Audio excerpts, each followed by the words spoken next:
నమస్తే. ఇన్నాళ్ళు నన్ను సపోర్ట్ చేస్తూ, ఎంకరేజ్ చేస్తూ మీ ప్రేమని నాకు అందిస్తున్న ప్రతి ఒక్కరికి కృతజ్ఞతలు.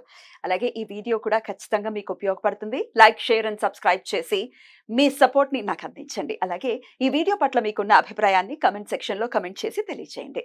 ఇప్పుడు వీడియోని చూద్దాం. జ్యోతిష్య శాస్త్రం ఒక అద్భుతం. వేదాంగమైన జ్యోతిష్య శాస్త్రం అనేటువంటిది మానవ జీవన గమనానికి ఒక వరం. జ్యోతిష్య శాస్త్రం నీ జీవితంలో వెలుగునింపే ఒక భాష. ఆ భాష నీకు అర్థమైతే ప్రకృతి నీతో మాట్లాడుతుంది. అస్ట్రాలజీ నేర్చుకోవాలి అనుకునే వారికి అద్భుత అవకాశం. మురళీధర శర్మ గారి అస్ట్రాలజీ క్లాసెస్ అతి త్వరలో మొదలు కాబోతున్నాయి. 100% జాబ్ గ్యారంటీ. వివరాల కొరకు సంప్రదించండి.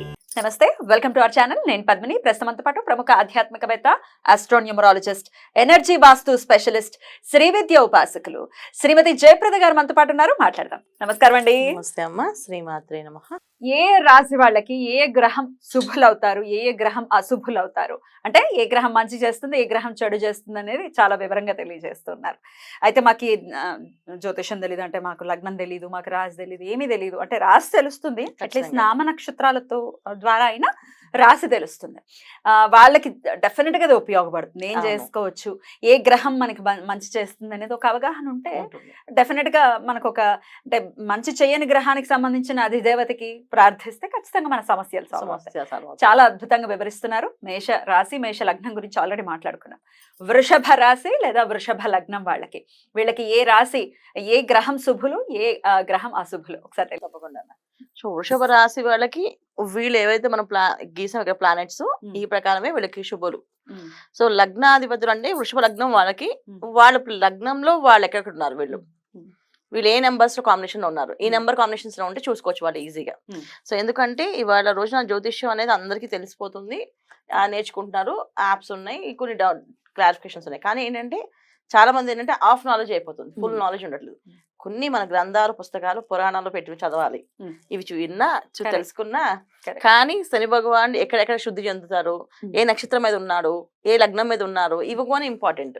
లగ్నంలో ఉండడం ఒక ఇంపార్టెంట్, ఆ లగ్నంలో నక్షత్రంలో ఆ నక్షత్రాధిపతిలో ఆ నక్షత్రంలో ఉండడం, ఆ నక్షత్రాధిపతి ఎక్కడ ఉన్నాడు ఇక్కడ, అలా కూడా యోగిస్తాయి. జస్ట్ ఏంటంటే మన బేసిక్ ఇన్ఫర్మేషన్, అంటే ఈజీగా నేర్చుకోవడానికి, వాళ్ళు తెలుసుకోవడానికి, ఒక అవేర్నెస్ కోసం. సో వృషభ రాశి వాళ్ళమే మేము అంటే శని భగవానికి వీళ్ళకి అనుగ్రహం ఉంటుంది, తర్వాత వీళ్ళకి బుధుడు అనుగ్రహం ఉంటుంది. ఈ కాంబినేషన్స్ తెలుసుకోవడానికి మాత్రం మనం బేసిక్స్ అవేర్నెస్ కోసం చెప్తున్నాం. దీని వల్ల వీళ్ళకి జ్యోతిషం పూర్తిగా వస్తుందని కాదు, కానీ జ్యోతిషం అనేది ఒక సముద్రం. అవును, అయ్య బాబాయ్, దాంట్లో వెళ్ళాలి, ఒక జన్మ సరిపోదు కదా పూర్తిగా అర్థం చేసుకోవడం. వాళ్ళకి మేము ఎన్నో పుస్తకాలు చేస్తే మళ్ళీ ఈ పాయింట్ మేము చదవలేదు ఏంటో అనుకుంటాం.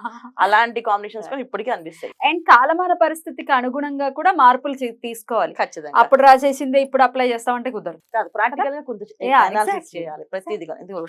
శని భగవానుడు మనకి ఎలా ఉన్నాడో, సో శని భగవాన్ మన లగ్నంలో ఎక్కడ ఉన్నాడు, సో మనకి చెప్పిన సిమ్టమ్స్ అన్ని నడుస్తున్నాయి, నడవట్లేదా, ఇవన్నీ కొంచెం చెక్ చేసుకోవాల్సింది కంపల్సరీగా ఉంటుంది. అది ప్రాక్టికల్ నాలెడ్జ్ మీద వస్తుంది. అయితే ఇప్పుడు మనం చెప్పేది అంటే వృషభ రాశి. వృషభ రాశికి ఎవరు మంచి వాళ్ళు అంటే, ఎవరు శుభం చేస్తారు, మంచి ఫలితాలు ఇస్తారు, ఎవరు చెడు ఫలితాలు ఇస్తారు, చెడుగా ఇబ్బందులు పడతారు. సో ఇవి మెయిన్ ఏంటంటే వృషభ రాశికి మంచి ఫలితాలు ఇచ్చే గ్రహం ఏదంటే ఫస్ట్ ప్లేస్ బుధుడు. ఎందుకంటే ద్వితీయ పంచమాధిపతి ఇక్కడ. సో ఏంటంటే బుధుడు యోగకారకుడు ఈ వృషభ లగ్నానికి, వృషభ రాశికి. ఎందుకు అంటే బుద్ధిని బాగా ఉంటుంది, ఏంటి తెలివితేటలు బాగా ఉంటాయి, ఏ విషయమైనా అనాలిసిస్ చేయడంలో వీళ్ళు 2 minutes లో చేస్తారు. ఒక మనిషిని చూడడము, ఆ మనిషి యొక్క ఆలోచన విధానాన్ని వీళ్ళు అనాలిసిస్ చేయడము అనేది వీళ్ళు 2 నిమిషాల పని. ఏది వృషభ రాశికి బుధుడు యోగిస్తే. తర్వాత వీళ్ళకి నెక్స్ట్ గ్రహం ఎవరు అంటే శని భగవానుడు సెకండ్ ప్లేస్ లో. శని భగవానుడు and Shani Bhagavan 9th house, దశమ స్థానాధిపతి, అంటే 9వ హౌస్, 10వ హౌస్.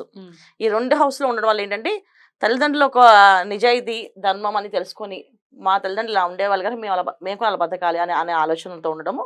ఆ ఇంట్లో నుంచి పూర్వ సంప్రదాయాలు ఏవైతే ఉన్నాయో వాడిని ఎక్కువగా వీళ్ళు ఫాలో చేయడము. తర్వాత దశమ స్థానాన్ని శని భగవాన్ కనుక ఏ విషయమైనా ప్రాక్టికల్ గా ఉండడం, ఎంత ఊహలు తేలినా వీళ్ళు మళ్ళీ ప్రాక్టికల్గా వచ్చేస్తారు. అందుకే వృషభ రాశి అంటే శుక్రుడు అధిపతి. సో ఆటోమేటిక్ గా శుక్రుడు ఒక యోగం ఏంటంటే ప్రతిదీ వాళ్ళు అనాలిసిస్ చేసుకుని, ఓకే మాకు బాగుంటుంది, మాకు నెక్స్ట్ బాగుంటుంది, మాకు రేపటి నుంచి బాగుంటుంది, ఎల్లుండి నుంచి బాగుంటుంది అనే ఒక ఊహాగానం వీళ్ళు కంపల్సరీగా ఉంటుంది. మంచిదే, అది మంచిది, పాజిటివ్ ఉండాలి. బాగుంటుంది అన్న థాట్ ప్రాసెస్ చాలా అవసరం, చాలా అవసరం. అది లేకపోతే బతకలేము. ఇది వీళ్ళకి ఉంటుంది. దీనివల్ల ఏంటంటే శని భగవాన్ ప్రాక్టికల్ చూపిస్తుంటాడు. సో మేము అనుకున్నాం కానీ అవ్వలేదు ఇది. అంటే ప్రాక్టికల్ గా ఇది ప్రాబ్లమ్స్ ఇవి ఉన్నాయి అని చెప్పేసి. ఎందుకంటే 9th and 10th హౌస్ ఆయన. సో వీళ్ళు పూర్తిగా ఈ 2 గ్రహాలు వీళ్ళకి పూర్తి శుభాన్ని ఇస్తున్నాయి. ఇంకెవరు ఇస్తారు మళ్ళీ వీళ్ళకి ఏంటంటే ఇక్కడ మళ్ళీ అర్ధ శుభులు అంటే కుజుడు సప్తమాధిపతి వ్యయాధిపతి. సో అర్ధ శుభుడు అంటే పూర్తి ఫలితాలు ఇవ్వడు, సగం ఫలితాలు ఇస్తారు. కుజుడు జనరల్ గా పాపకారకత్వం ఉన్న ఆయన కనుక కొంచెం అగ్రెసివ్నెస్ గా, కొంచెం ఫైటింగ్, యుద్ధము అంటే ఎలాంటి విషయాలు, వివాహ విషయాలు జరుగుతాయి వీళ్ళకి. చేసుకోవాల్సిన వాళ్ళు అన్ని బాగున్నాయి అని వీళ్ళు అనుకుంటారు. మన వృషభ రాశి వాళ్ళకి చెప్పారు కదా, ప్రతిదీ బాగుంటుంది, మంచి వాళ్ళే, వాళ్ళు బాగా మాట్లాడుతారంటే వీళ్ళు మనకు మంచి వాళ్ళే, మనకు కలిసి వస్తారు, అన్ని విధాలు కలిసి వస్తారని చెప్పి దూకేస్తారు.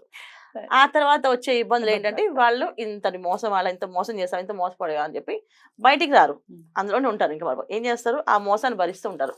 సో కుజుడు ఇక్కడ వీళ్ళకి బాగాలేకపోతే ఇలాంటి విషయాలు, వివాహ విషయంలో వీళ్ళకి ముందు జాగ్రత్త తీసుకొని వివాహం చేసుకొని చాలా ఇంపార్టెంట్. లేకపోతే చాలా ఇబ్బంది పడే అవకాశం ఈ వీళ్ళకి. తర్వాత వీళ్ళకి ఇంకెవరు బాగుండరు అంటే రవి యోగిస్తాడు బ్రహ్మాండంగా, ఏ ఇబ్బంది లేదు. ఎందుకంటే రవి చతుర్థాధిపతి. సో తండ్రి విషయంలో రవి అంటే వీళ్ళ స్థానంలో రవి ఎక్కడున్నాడు చూస్తే తండ్రి నుంచి వచ్చే ఏవైతే స్థిరాస్తులు, తండ్రి ఆదరణ ఇవన్నీ బాగుంటాయి. ఈయన బాగాలేదనుకోండి, సో రావు, తండ్రి దగ్గర నుంచి రావు. ఇల్లు విషయంలో మిగతా అందరూ ఉంటాయి. అంటే ఇప్పుడు ఒక పెద్ద ఫ్యామిలీ, కంబైన్డ్ ఫ్యామిలీ అనుకోండి, అందులో తండ్రి మాత్రం తప్పుకుంటే మిగతా అందరూ చూస్తారు వీళ్ళని. అలా ఉంటుంది. చతుర్థంలో రవి వీళ్ళకి యోగిస్తారు కనుక ఏమి ఇస్తాడు అంటే రవి ఇచ్చే తత్వం ఏంటంటే ఆస్తి, తండ్రి ఒక ప్రేమ, ఈ 2 మిస్ అవుతాయి. ఆయన బాగుంటే అవి కూడా వస్తాయి, బాగాలేకపోతే అవి రావు. ఓకే, ఇది వీళ్ళ రాశికి. సో ఎవరెవరు శుభులు అన్నారు వీళ్ళకి మూడు గ్రహాలు శుభతత్వం ఉన్నాయి. అంటే ఏంటి, ఒకటేమో లగ్నాధిపతి అయిన శుక్రుడు కూడా శుభాన్ని ఇవ్వాలి, ఈయన అర్ధ శుభుడే ఇస్తాడు. ఎందుకంటే లగ్నాధిపతి ప్లస్ షష్టాధిపతి. అందుకని పూర్తి శుభాన్ని ఇచ్చేవాళ్ళు ఎవరంటే బుధుడు ఫస్ట్, సెకండ్ శని భగవానుడు, థర్డ్ రవి. ఓకే, ఈ ముగ్గురు శుభాన్ని ఇస్తారు. అర్ధ శుభులు ఎవరు ఇస్తారు అంటే గురువు అష్టమాధిపతి అండ్ లాభాధిపతి. సో గురువు సగమే శుభం, అంటే సగమే శుభ ఫలితాలను ఇస్తాడు ఆయన. తర్వాత ఇంకెవరు, శుక్రుడు కూడా పూర్తి శుభగ్రహాలు 2 గ్రహాలు కూడా అర్ధ శుభములుగా ఈ రాశి వాళ్ళకి మిగిలి. కుజుడు కూడా అర్ధ శుభమే, అర్ధ శుభం. సో మనకి చంద్రుడు విషయం చెప్పండి. చంద్రుడు విషయం, చంద్రుడి దగ్గరికి వచ్చినప్పటికి చంద్రుడు మాత్రం బాగుంటే బ్రహ్మాండంగా వీళ్ళకి చాలా విషయాలు, అంటే చాలా మంది నాట్య కళలు ముద్రలతో చేస్తారు చూడండి, అలాంటి కాంబినేషన్స్ వీళ్ళు బాగా యోగిస్తాయి. అంటే ఆ ముద్ర, ఆ నాట్యం వాళ్ళు తప్ప ఎవరు చేయలేరు. అలాగే ఒక సంగీతం, ఒక వీణ, ఇలాంటివి ఏవైనా సరే స్పెషల్ అనమాట, వీళ్ళు స్పెషలైజ్డ్ గా నేర్చుకోగలుగుతారు. కాకపోతే ఏంటంటే అక్కడ చంద్రుడు యోగం బాగుండాలి, చంద్రుడు యోగిస్తే. అంటే వృషభ లగ్నానికి చంద్రుడు ఉచ్చస్థానమే అక్కడ ఉంటే. కాకపోతే ఏంటంటే ఒక్కొక్కసారి చంద్రుడు ఆ స్థానానికి, లగ్నానికి ఏమయ్యాడు చూసుకోవాలి. ఇది మన రాశికి చెప్తున్నాం. సో వృషభ లగ్నానికి చంద్రుడు ఏమయ్యాడు చూడాలి. వృషభ లగ్నంలో చంద్రుడు ఉంటారు కదా, వృషభ రాశి చంద్రుడు ఉచ్చస్థానం. సో లగ్నం అయినప్పుడు మారిపోతుంది అక్కడ. సో చంద్రుడు ఎక్కడో చూసుకుని దాన్ని బట్టి వీళ్ళకి ఆ కళలు వస్తాయి. ఏదైనా సరే చంద్రుడు వీళ్ళకి తృతీయ స్థానాధిపతి కనుక ఖచ్చితంగా ఆకర్షణ ఉంటుంది. ఆయన బాగున్నా బాగోపోయినా ఆకర్షణ ఉంటుంది. సో వాళ్ళు చూడగానే ఒక అట్రాక్షన్, వీళ్ళు ఎక్కడున్నా 100 మంది ఉన్నా గుర్తుపడ్డాము, ఇవన్నీ జరిగేవి ఏంటంటే చంద్రుడు ఒక కారకత్వమే. తృతీయ స్థానాధిపతి ఆయన పాపైనా శుభైనా వీళ్ళకి జరిగేది అంటే ఆకర్షణ బాగుంటుంది. ఆయన శుభ పూర్తి ఫలితాలు ఇస్తే వీళ్ళు ఒక దాంట్లో యూనిక్, ఎంత యూనిక్ అంటే స్టార్, ఇంక వాళ్ళని స్టార్ కింద లెక్కేసుకోవచ్చు, అలాంటి కాంబినేషన్. నెక్స్ట్ ఇంకెవరు వీళ్ళకి, రాహు ఖచ్చితంగా యోగిస్తాడు. ఏంటి రాహు ఏంటంటే వీళ్ళ జాతకంలో చంద్రుడు బాగుంటే, గురువు బాగుంటే, తర్వాత రాహు బాగుంటే ఏం చేస్తారు, తీసుకెళ్ళి సూపర్ స్టార్స్ చేస్తారు. అది చాలా మంది ఇవాళ ఫిల్మ్ ఇండస్ట్రీ వెళ్తున్న స్టార్లు అందరూ కూడా ఈ వృషభ రాశిలో, వృషభ లగ్నంలో పుట్టిన వాళ్ళే. 90% పీపుల్ అలా సినిమా ఇండస్ట్రీలో వెళ్తున్నారంటే వీళ్ళే. ద బెస్ట్ కెమెరామ్యాన్స్, బెస్ట్ ఆర్టిస్టులు, బెస్ట్ రైటర్స్, ఆ తర్వాత బెస్ట్ ఫైట్ మాస్టర్స్. అంటే క్రియేటివిటీ, ఫైట్స్ ఇలా చేయొచ్చు అని క్రియేటివిటీ అన్ని కూడా క్రియేటివ్ వర్క్ కి సంబంధించి అంతా మొత్తం సూపర్ అంటే మన మామూలు కాదు. ఎందుకంటే బుధుడు వీళ్ళకి పూర్తి శుభుడు. సో క్రియేటివిటీకి మీనింగ్ ఆయన. ఒక ఆర్ట్ వేయాలన్నా, ఒక ఆర్టిస్ట్ గా వాళ్ళు గెలవాలన్నా, ఒక ఆర్కిటెక్ట్స్ వేయాలన్నా మామూలుగా కాదు, చెప్పుకుంటూ వెళ్తే చెప్తూనే ఉండాలి వీళ్ళ గురించి. అంత బ్రహ్మాండంగా యోగిస్తారు. బ్యూటిఫుల్ అండి. అయితే అర్ధ శుభులుగా ఉన్నట్టు అంటే గురువు శుక్రులు ఇద్దరు గురువులు కాబట్టి వారు అర్ధశుభులుగా ఉన్నారు కాబట్టి మరి ఎట్లాంటి ఆరాధన చేసుకుంటే ఇంకాస్త బెటర్ లైఫ్. జనరల్ గా వీళ్ళకి ఏంటంటే గురువు అర్ధశుభుడు కనుక డబ్బులు చేతులు నిలబడం అన్న, డబ్బులు ఎంత సంపాదిస్తారు అనేది లెక్క పెట్టట్లేదు. ఉమ్. బాగా సంపాదించే వాళ్ళు ఉన్నారు, అసలు రూపాయి సంపాదించిన వాళ్ళు కూడా ఉన్నారు. ఉమ్. ఎందుకంటే ఇక్కడ ఎక్కడ కారకత్వంలో ఇక్కడ అష్టమ గురువు కనుక చాలా మందికి ఆ డబ్బులు అసలు రాకుండా ఇబ్బంది పెడతాడు. కొందరు డబ్బులు వచ్చినా ఆ డబ్బులు మొత్తం ఖర్చు అయిపోతాయి. చూడడానికి హైఫై లైఫ్ స్టైల్, ఫ్యామిలీ చూడడానికి అంత అబ్బా, ఎంత ఏముండదు. బ్రహ్మాండంగా ఉన్నారని, ఉమ్. కానీ ఒక్క రూపాయి కూడా వెనకుండదు. అరే. ఇది ఈ లగ్నానికి ఈ రాశి వాళ్ళకి జరిగేది. మరి ఎట్లా So- ఏ ఆరాధన? సో వీళ్ళు కంపల్సరీగా ఎవరు ఆరాధన చేయాలంటే దుర్గమ్మవారు ఆరాధన చేయాలి. ఎందుకంటే రాహు ఇక ఉచ్చస్థానంలో ఎప్పుడు కొన్న వీళ్ళకి శుక్రుడు రాహు ఎప్పుడు కలిస్తే వీళ్ళకి ఏమవుతుందంటే ఆలోచనలని రేపు మనకి బ్రహ్మాండంగా వచ్చేస్తాను, ఇవాళ ఉన్నది ఖర్చు పెట్టేస్తారు. అయ్యో. సో ఉమ్. ఆ మాయలో పడకూడదు. ఉమ్. సో పాజిటివ్ యాటిట్యూడ్ ఉండాలి, కానీ మరీ అంత పాజిటివ్ యాటిట్యూడ్ ఉంటే రేపు రోజు మనకు అసలు రవి వీళ్ళకి యోగిస్తాడు. తర్వాత శని భగవాన్ ఒక యోగ కారకుడు కావాలన్నా కంపల్సరీ నవగ్రహ ప్రదక్షిణాలు చేయడం వల్ల Right. మొత్తం అన్ని గ్రహాలు కూడా అనుకూలంగా మారే అవకాశం ఉంటుంది. బ్యూటిఫుల్ అండి, చాలా అద్భుతంగా వివరించారు. డెఫినెట్ గా వృషభ రాశి వారు చేయాల్సిన అంటే వృషభ రాశి అనగానే లక్ష్మీదేవికి చేసేయండి, లక్ష్మీదేవి కాదు, అమ్మవారికి ప్రత్యేకించి దుర్గా అమ్మవారికి దుర్గమ్మవారికి చేయాలి అని చెప్తున్నారు. అద్భుతాలు చేసుకుంటూ వీళ్ళకి మంచి ఉజ్వల భవిష్యత్తు ఉండాలి ప్రతి ఒక్కరికి అని మనస్ఫూర్తిగా కోరుకుంటూ thank you so very much అండి. ఇక నెక్స్ట్ ఎపిసోడ్ లో మిథున రాశి లేదా మిథున లగ్నం గురించి మాట్లాడుకుందాం. నమస్కారం అండి. నమస్తే అమ్మా, శ్రీమాత్రే నమః.